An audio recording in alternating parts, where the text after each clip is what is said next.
এই মুহূর্তে বাংলাদেশ সরকার এবং মালয়েশিয়ার অবস্থানরত বাংলাদেশ এমবেসির সর্বপ্রথম দরকার মালয়েশিয়া সরকারের সাথে বৈঠক করা, কিভাবে যারা কলিং ভিসায় এসে অবৈধ হয়েছে তাদেরকে বৈধ করা, এবং বিভিন্নভাবে যারা মালয়েশিয়াতে অবৈধ আছে তাদের নিয়ে কথা বলা।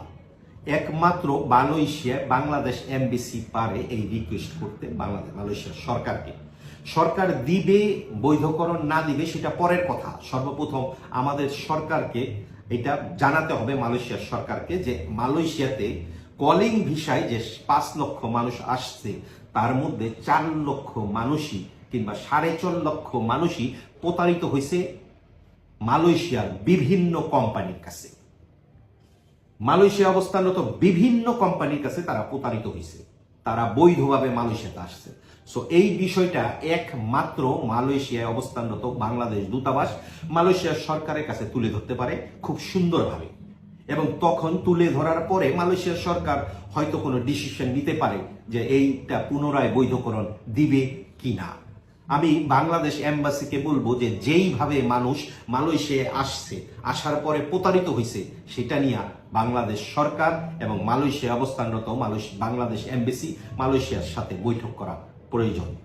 গত 31শে ডিসেম্বর 2024 সনের মালয়েশিয়ায় সরকারের পক্ষ থেকে যে সাধারণ ক্ষমা দেওয়া হয়েছিল যে যারা অবৈধ তারা 500 টাকা জরিমানা দিয়ে দেশে চলে যাবেন।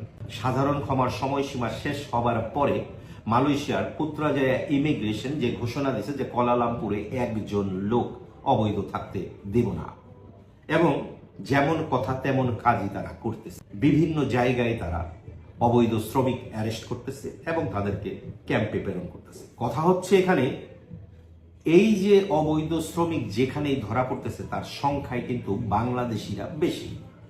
কথা হচ্ছে যে মালয়েশিয়ার সরকার দীর্ঘ সময় সাধারণ ক্ষমা দেওয়ার পরেও কেন এত বাংলাদেশি অবৈধ মালয়েশিয়াতে? কারণ একটাই, এরা প্রতারিত হয়েছে। কার কাছে এরা প্রতারিত হয়েছে? আপনাদের সবারই জানা আছে, কলিং ভিসায় 4.5 লক্ষ লোক মালয়েশিয়াতে আসার পরে তার মধ্যে 90% লোকই প্রতারিত হয়েছে, এবং এই প্রতারণার দায় ভার কে নিবে সেটা যদি আমি আপনাদেরকে একটু খোলাসা করে বলি, প্রতারণার সর্বপ্রথম দায়ভার নিতে হবে বাংলাদেশ দূতাবাসকে, এবং বাংলাদেশ দূতাবাসের 2 জন ব্যক্তিকে। একজন হচ্ছে খোরশেদ আলম খস্তগীর, দ্বিতীয় হচ্ছেন সুমন চন্দ্র দাস। আপনারা আমাকে জিজ্ঞেস করতে পারেন কেন খোরশেদ আলম খস্তগীর কিংবা সুমন চন্দ্র দাস? সুমন চন্দ্র দাস ছিলেন তৎসময়ের লেবার উইংসের প্রধান এবং খোরশেদ আলম খস্তগীর